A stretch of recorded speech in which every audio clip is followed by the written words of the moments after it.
Salut, c'est Clément de Mouvement Conscient et dans cette vidéo, je vais aborder la question suivante qui est combien de fois dans la semaine doit-on s'entraîner? Et si on veut répondre à cette question, premièrement, on doit discerner la différence entre entraînement et mouvement. En fait, lorsqu'on s'entraîne, ce qu'on veut faire, c'est améliorer une qualité physique, par exemple la force, la souplesse, la vitesse, l'endurance, la coordination ou une qualité technique. Imaginons apprendre à faire un saut périlleux, améliorer son lancer au javelot, ce genre de choses. Néanmoins, maintenant lorsqu'on parle de mouvement de manière générale, le mouvement peut inclure l'entraînement, mais bouger, faire du mouvement, c'est simplement aussi utiliser les qualités physiques que l'on a à disposition là maintenant. Simplement bouger parce qu'on le peut, parce qu'on le veut et non pas forcément dans une optique d'optimiser notre corps. Surtout que de manière générale, on doit bouger pour se nourrir, pour aller faire les courses, ce genre de choses. Du coup, savoir finalement combien de fois on doit s'entraîner, combien de fois on doit utiliser notre corps, ça va dépendre de notre vision d'entraînement ou de mouvement, raison pour laquelle je vais déjà vous montrer un clip d'une ancienne vidéo et après ça je vais vous parler de l'entraînement de manière plus spécifique, combien de fois on doit s'entraîner par rapport à la souplesse, la force, ce genre de choses. C'est parti. Qui est combien de temps on doit s'entraîner par jour? Parce que finalement on sait qu'on doit s'entraîner, mais combien de temps on doit le faire? Et aussi, finalement, répondre à cette question, c'est déjà comprendre pourquoi on bouge. Parce qu'une fois qu'on a le pourquoi, on peut connaître le comment. Donc pourquoi? De manière très basique, on a besoin de bouger à la base pour prendre la nourriture. C'est pour ça, on a besoin de chasser, on a besoin de cueillir, grimper sur des arbres, se baisser, se relever pour cueillir des choses, ce genre de choses. Ok? Mais du coup, si avant on devait bouger pour manger, maintenant on bouge parce qu'on a trop mangé et on se dit « Oh putain merde, là avec les fêtes j'ai pris beaucoup trop de poids, là faut que je bouge ». Du coup déjà vous voyez que le processus il s'est inversé. Et du coup les scientifiques se sont rendus compte de ça et ils se sont dit finalement mais combien de temps on bougeait dans le passé? Ou ça on peut pas réellement le savoir. Par contre ce qu'on peut faire c'est analyser les tribus reculées aujourd'hui et voir combien de temps elles bougent. Et c'est justement ce qui a été fait. Il y a des scientifiques qui ont fait des études sur une tribu en Tanzanie qui s'appelle les Hasda pour un peu voir combien de temps ils bougeaient. Ils ont remarqué trois choses. C'est-à-dire que premièrement, leur temps de mouvement léger, on va dire, simplement marcher, cueillir des choses, est de 3h30 grosso modo d'activité légère. Pour l'activité moyenne, on va être à 2 heures d'activité. Par contre, maintenant, lorsqu'on va parler d'activité intense, on va être grosso modo à 20 minutes d'activité intense. Ce qui pourrait correspondre, par exemple, aujourd'hui, si on fait, je sais pas, une séance de gymnastique, ou si on va à la salle, ou si on va courir avec une forte intensité, ce genre de choses. Du coup, à travers ce clip, j'espère que vous avez mieux compris cette démarche de mouvement et surtout, je pense que ce qui est important de comprendre, c'est qu'il n'y a pas de bouton stop sur notre corps. On n'est pas fait pour s'entraîner 1 heure et après avoir nos 48 heures de récup avant de pouvoir nouveau retravailler le même groupe musculaire. C'est pas comme ça que le corps fonctionne. Le corps fonctionne pour marcher tout le temps, pour vraiment faire plein d'activités différentes. Et du coup, lorsque je dis à des gens que je bouge tous les jours, je m'entraîne tous les jours, on se dit mais vraiment tous les jours, mais il ne faut pas des jours de récup pour justement pouvoir mieux travailler par la suite. Oui, si vous faites de la musculation, parce qu'il faut attendre 48 heures avant de bosser le même groupe musculaire. Ou si vous faites, je sais pas, de la gymnastique ou un autre sport, etc. Mais après bien sûr ça va dépendre à haut niveau. Ça va être différent, mais lorsque vous avez une démarche de mouvement, c'est-à-dire que vous allez entraîner plein de patterns de mouvements différents, vous n'avez pas vraiment besoin d'avoir des jours de récup parce que vous travaillez de manière totalement différente et il n'y a pas de bouton stop sur notre corps. On est fait pour bouger. Il n'y a aucun animal sur cette putain de planète qui a un répertoire moteur aussi complexe que le nôtre. Une des raisons pour laquelle on a un cerveau aussi gros, c'est notamment parce qu'on a cette complexité de mouvement. On est fait pour bouger et on est fait pour bouger beaucoup. Du coup, ça c'est vraiment quelque chose à comprendre. Du coup voilà, combien de fois doit-on bouger dans la semaine? Le plus de fois possible, 2 heures, 3 heures, 4 heures, 5 heures.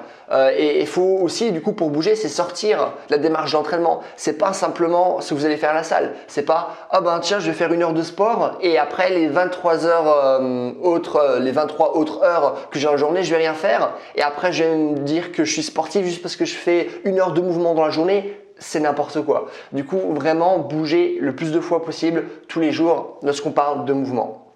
Mais du coup, maintenant, si on parle d'entraînement en tant que tel, il y a plein de facteurs différents qu'il faut prendre en compte. Moi, j'ai ma petite feuille pour être sûr de vous parler de tous les différents facteurs. Et du coup, la première chose qu'il faut prendre en compte, c'est que le nombre de fois où vous allez devoir vous entraîner va déjà dépendre de la qualité physique.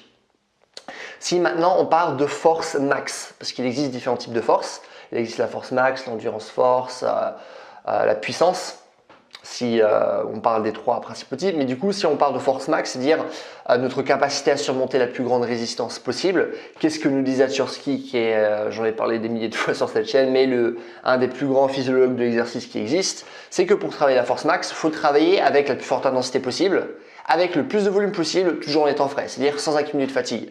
Ça veut dire que théoriquement, et ça c'est une méthode de laquelle j'ai déjà parlé plein de fois sur ma chaîne, vous pouvez entraîner votre force 10 fois par jour si vous le souhaitez, à condition d'avoir la récup suffisamment longue pour justement être frais, ne pas accumuler de fatigue, parce que si vous accumulez la fatigue, vous ne pouvez pas travailler à forte intensité. Si vous ne travaillez pas à forte intensité, vous ne pouvez pas travailler de force max. Du coup, voilà, la force max en tant que telle, on peut la travailler 10 fois par jour, 6 fois par semaine si on souhaite. Par contre, comme je l'ai dit, ça dépend de la qualité physique. Maintenant, si je prends la vitesse, si vous regardez à haut niveau, les sprinteurs n'entraînent pas leur vitesse, qu'on parle vraiment de vitesse pure et dure. Ils n'entraînent pas souvent, ils vont par exemple sprinter 1 ou 2 fois par semaine, pas plus. Certes, ils vont faire par exemple du travail de course à très grande vitesse entre guillemets, mais ce n'est pas du travail de vitesse pure et dure. Pourquoi? Parce que ça demande d'être à une intensité qui est vraiment énorme. Et bien sûr, si on fait trop d'entraînement, on accumule la fatigue, on ne peut plus travailler cette intensité, du coup on ne peut plus travailler la vitesse. Raison pour laquelle généralement on travaille la vitesse 1 à 2 fois par semaine, souvent en début de semaine. Pourquoi? Parce que c'est là où on est le plus frais vu qu'on n'a pas accumulé la fatigue du reste des entraînements. Surtout que vers la fin de la semaine, souvent c'est là où se trouve la plupart des jours de repos. Ok? Du coup, ça c'est déjà le premier point à prendre en compte. Du coup, ça c'était que ça dépend de la qualité physique. Le deuxième point que j'ai envie d'aborder, c'est que ça va dépendre du type d'entraînement. Et du coup, pour ça, je vais prendre comme exemple une qualité physique qui est la souplesse. Il existe là aussi différents types de souplesse. En fonction des auteurs, il en existe 5 ou 6. J'ai déjà fait une vidéo là-dessus, du coup je ne vais pas tous les répéter vraiment tous les différents types de souplesse parce que ça prend du temps pour les expliquer. Néanmoins, si vous travaillez votre souplesse passive, du coup truc basique, je vais m'asseoir par terre, les jambes tendues, je vais attraper mon pied, je vais rester dans cette position pour m'étirer. Ça, c'est vraiment quelque chose que vous pouvez faire énormément de fois, vraiment tout au long de la journée, tous les jours si vous voulez. Il n'y a pas réellement besoin de jours de récup. Par contre, maintenant, si vous travaillez votre souplesse, mais avec un autre mode d'entraînement, c'est-à-dire par exemple les étirements progressifs chargés, c'est-à-dire en fait aller dans une amplitude, la plus grande amplitude qu'on peut créer, et une fois qu'on est dans cette amplitude, on va essayer de bosser la force dans cette amplitude. Du coup, on va utiliser les poids, ça va être beaucoup plus intense. Et lorsqu'on travaille avec ce genre de souplesse, on peut avoir de très très bons résultats simplement en s'entraînant 1 à 2 fois par semaine. Moi, c'est ce que je fais. Si vous voulez faire des trucs de souplesse comme je sais pas, le grand pont ou lorsque j'essaye de toucher mes pieds avec ma tête, pour y arriver, je me suis juste entraîné 1 à 2 fois par semaine, pas plus. Là, je m'entraîne un peu plus parce que je travaille avec un coach de souplesse et du coup, j'essaye d'atteindre des résultats plus spécifiques et du coup, de travailler davantage dessus. Mais ce n'est pas forcément nécessaire lorsque vous n'avez pas de deadline entre guillemets.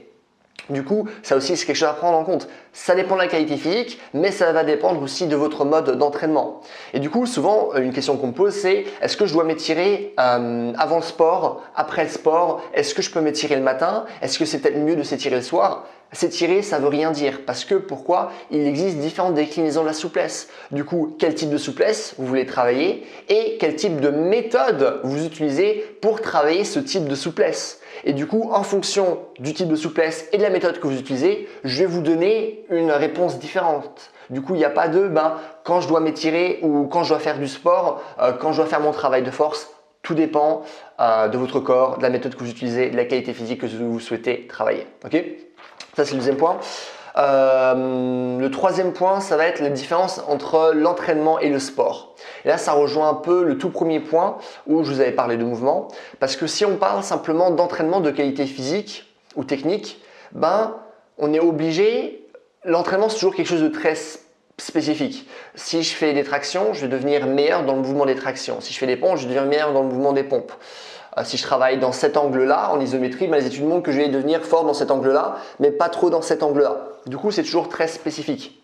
Et vu que c'est très spécifique, pour éviter les blessures d'usure, on ne peut pas trop forcer non plus. À part si on a créé une très bonne capacité de travail sur plusieurs années, par exemple qu'on est un sportif de niveau, là c'est différent. Mais pour la plupart des personnes, travailler toujours encore et encore sur le même pattern, eh ben, ça va l'user et au bout d'un moment vous allez vous blesser. Et c'est là que peuvent venir justement des blessures comme des tendinites par exemple. Et du coup,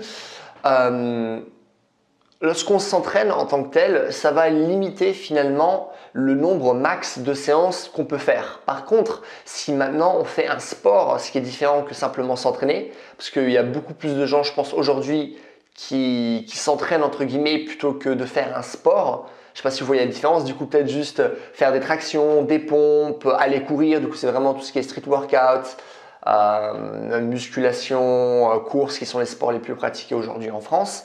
Et moi par exemple, je sais pas, la danse contemporaine, on va pas répéter toujours les mêmes patterns.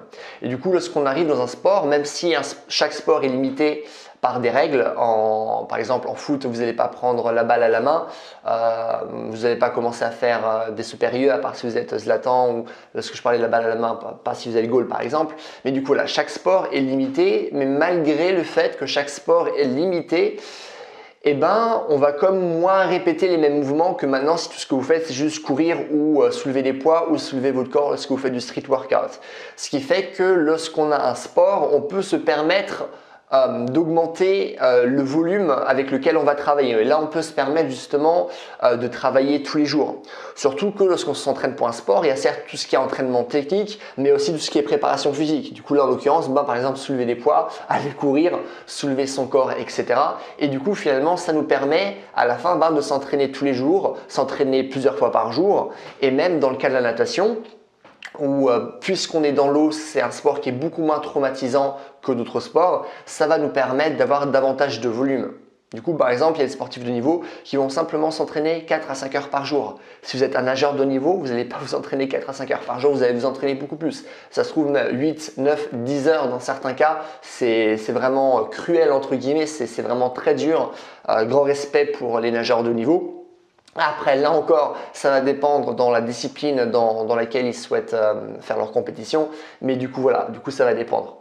Par contre, si maintenant on parle en termes plus généraux et comment dire, du coup, si on parle en termes plus généraux, combien de fois va-t-on réellement s'entraîner maintenant si on parle en termes de chiffres? Généralement, ce qu'on dit, c'est que si on s'entraîne 1 à 2 fois par semaine, on est sur du maintien. Lorsqu'on s'entraîne plus du coup vers du 3 fois par semaine grosso modo, là on est, imaginons 3-4 fois par semaine, là on est vraiment dans la progression. Et si on s'entraîne allez 4, 5, 6, 7 fois par semaine, là on est plus dans la réalisation de notre potentiel athlétique entre guillemets. Mais ça ne veut pas forcément dire que tout le monde doit s'entraîner 4, 5, 6, 7 fois par semaine, 8 fois, 9 fois, 10 fois. Tout dépend de ce que vous avez envie de faire, de vos objectifs et de comment vous vous sentez. Et du coup, ça c'est quelque chose d'important à prendre en compte. Mais même si on a cette trame principale qui nous dit 1 à 2 fois c'est du maintien, même si 1 à 2 fois c'est du maintien, en fonction de la méthode que vous utilisez, en fonction de l'intensité avec laquelle vous travaillez, en fonction de la qualité de votre travail, comme je vous dis, 1 à 2 fois, par exemple d'entraînement de souplesse par semaine, c'est tout à fait suffisant pour avoir d'excellents résultats. Moi par exemple, je travaille ma force pour chaque groupe musculaire 2 fois dans la semaine, pas plus, et je suis comme fort. Bon là j'avais une tendine du coup en 2019, du coup ça m'a pris du temps pour en remettre, du coup j'ai pas récupéré mon niveau de force, mais j'ai quand même montré pas mal de mouvements sur ma chaîne qui montraient que j'avais quand même acquis un certain niveau de force, et ça justement en travaillant seulement juste 2 fois chaque groupe musculaire dans la semaine. Et du coup, est-ce que vous faites un travail intelligent, vous n'avez pas besoin de bosser énormément. Et souvent, on a l'impression que il faudrait que je bosse 5-6 fois par semaine pour vraiment avoir des résultats ouf. Mais ça, c'est parce que dès qu'on regarde l'entraînement, on a vraiment une vision qui est limitée par la musculation. Parce que la musculation, traverse vraiment nos croyances. Parce qu'on regarde comment travailler notre corps sur YouTube, les premiers résultats que vous avez trouvés, ça va que être de la musculation. Et du coup, lorsqu'on pense entraînement, instinctivement, sans vraiment s'en rendre compte, on pense plus direct musculation et du coup, ça impacte négativement la manière dont on voit notre corps et la manière dont le corps peut s'entraîner. Ok. Du coup, c'est aussi quelque chose à prendre en compte. Du coup, voilà, force 2 fois par semaine par groupe musculaire, ça suffit. Idem pour la souplesse. La vitesse aussi, pure et dure, ça va être 1 à 2 fois par semaine. Néanmoins, si vous, par exemple, vous faites du sprint, il vous faudra par exemple plein de travail accessoire, imaginons de force, d'explosivité, de travail métabolique, ce genre de choses. L'endurance, c'est particulier parce que l'endurance fait intervenir le métabolisme aérobie et il se trouve que c'est un métabolisme qui, d'un point de vue purement théorique, est infatigable, juste d'une manière purement théorique. Et du coup, ce qui nous permet de travailler beaucoup plus de fois. Et aussi, on s'habitue beaucoup plus vite, par exemple, à la course à pied, ce qui nous permet rapidement d'avoir un grand volume. Et alors que pour le travail de force, on ne peut pas forcément augmenter le volume aussi rapidement. Et du coup, courir, par exemple, tous les jours, c'est pas quelque chose qui est extraordinaire. C'est quelque chose qu'on peut faire. Ce qui n'est pas forcément possible, par exemple, si vous faites des étirements progressifs chargés en souplesse, ce tous les jours. Là, ça va pas être la même chose. Et là, ça va demander une phase d'entraînement beaucoup plus longue pour que justement un athlète puisse encaisser ce genre d'entraînement, ce qui n'est pas le cas pour la course. Du coup, on peut s'entraîner beaucoup plus de fois. La coordination, du coup, autre qualité physique, ça va être différent dans la mesure où lorsqu'on travaille notre coordination fine, j'avais déjà fait une vidéo là-dessus, mais il faut vraiment être concentré, il faut vraiment avoir un sentiment d'urgence, il faut travailler avec des temps qui sont courts, dans lesquels on peut être focalisé et dans lesquels on peut vraiment être ultra concentré. Et si on n'est pas concentré, là on perd réellement notre temps. Du coup, qu'est-ce que ça veut dire? Ça veut dire qu'on doit travailler le plus possible tant qu'on est concentré. Et du coup, là, il n'y a pas de règle, ça va dépendre de vous et de à quel point vous êtes capable de vous focaliser sur une tâche. Quand vous êtes capable de vous focaliser, vous pouvez travailler alors 1, 2, 3 fois, 4 fois, 5 fois, 7 fois, 8 fois par jour. Si vous voulez travailler 8 fois par jour, ce que fait 8 heures par jour, ce que fait par exemple Ido Portal, du coup ça dépend. Mais là on rentre déjà plus dans une démarche de mouvement. Du coup, j'ai parlé de la force, de la souplesse, de l'endurance, de la coordination. Mince, il me manque une qualité physique parce que il y en a 5, mince.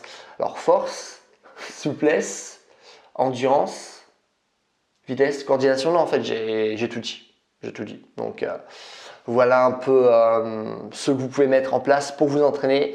Et j'espère que maintenant vous avez une meilleure vue du nombre de séances que vous devez mettre en place pour vous entraîner. J'ai essayé de vous donner le plus d'informations spécifiques, ça reste comme général parce qu'il n'y a pas de réponse simple, il y a vraiment énormément de facteurs qu'on doit prendre en compte et j'espère que c'est réellement ça que vous avez compris à travers ma vidéo. Néanmoins, j'ai énormément de vidéos sur ma chaîne, je dois en avoir genre 350. Du coup, vraiment, j'ai à chaque fois parlé spécifiquement de chaque qualité physique. Du coup, si vous voulez avoir davantage d'informations, vous pouvez les trouver sur ma chaîne, ça, il n'y a vraiment aucun souci. Aussi, si vous avez des questions sur ce que j'ai pu aborder, des questions sur les qualités physiques, la force, la souplesse, quoi que ce soit, n'hésitez pas à me mettre dans les commentaires, je réponds à tout le monde comme d'habitude. N'hésitez pas aussi à me mettre un j'aime si vous avez aimé les vidéos, parce que comme ça ma vidéo sera mieux répertoriée. Et aussi, n'hésitez pas à vous abonner si vous voulez voir davantage de vidéos de ce genre. Il me semble qu'il y a encore un autre truc que je voulais dire qui me semblait intéressant, mais je l'ai oublié. Ouais, je l'ai vraiment sur le bout de la langue. Enfin, je sens qu'il y a quelque chose vraiment de percutant que je voulais dire, mais du coup, j'ai complètement oublié. Je sens que ça avait un rôle avec la coordination. Mais ouais, bon, écoutez, en faisant l'editing, si je m'en souviens, je vous mettrai un petit texte comme ça où je vous le raconterai, mais sinon voilà. Et dernièrement, si vous voulez justement un programme en ligne qui prend en compte ce genre de choses et qui vous explique précisément… Ah oui, l'explosivité! Oui, c'est l'explosivité, je voulais vous parler d'explosivité, désolé. Du coup, l'explosivité, la puissance, parce qu'enfin, l'explosivité, c'est une déclinaison de la puissance. La puissance de manière générale, c'est force fois vitesse. Là, concernant le travail de cette qualité physique, ça va être différent dans la mesure où Vous pouvez travailler autant que vous voulez à condition d'être également frais. Si vous voyez par exemple des programmes d'explosivité à haut niveau, ils mettent rarement des séries max. Ils vous disent pas tu feras juste par exemple 6 séries de 10 répétitions d'un truc ou 6 séries de 5 répétitions, etc. Non, ils donnent simplement le nombre de répétitions, les poids que vous devez utiliser et après vous allez continuer ce nombre de séries autant que fois que nécessaire sans accumuler de fatigue parce que lorsque vous allez accumuler de la fatigue, vous n'allez plus être capable d'être explosif. Mais là encore, ça va dépendre de votre méthode d'entraînement et pour quel type de sport, par exemple, vous souhaitez travailler réellement votre explosivité. Et même s'il y a des règles, il y a toujours des personnes qui brisent les règles, comme par exemple ceux qui font du parcours. Et du coup, les traceurs, ils vont beaucoup booster leur explosivité sans avoir par exemple des temps de récup qui vont être longs, même en accumulant de la fatigue, parce que ça va répondre aux besoins de leur sport. Du coup, voilà, c'est pas parce que je vous ai donné des règles que c'est des règles qu'on ne peut pas briser. Voilà, c'est tout.